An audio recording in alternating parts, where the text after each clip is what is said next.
Hello friends, welcome back to my channel.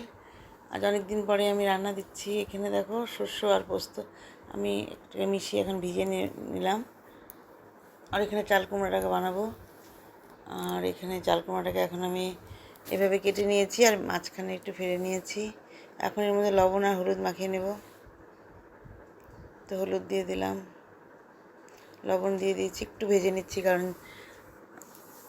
এখন যদি একটু ভেজে নিই না তাহলে পুর ভরলে একটু ভাজাটা ভালো হবে, মানে খেতে একটু নরম হবে। আগে লবণ দিয়ে মেখে রেখেছিলাম।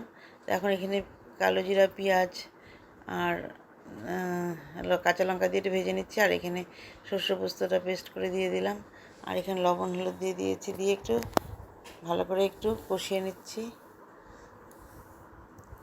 আর এখানে বেসন নিয়েছি, চালের গুঁড়ো, ময়দা, সুজি, বেসন আর লবণ, হলুদ, কালো জিরা, আর একটু সামান্য চিনি দিয়ে দিয়েছি, আর একটু সামান্য তেল দিয়ে মিশিয়ে নিয়েছি। আর এখন এখানে তেল গরম করছি। এখন এইভাবে পুর ভরে বেসনের মধ্যে চুবিয়ে বড়াগুলোকে ভেজে নিচ্ছি।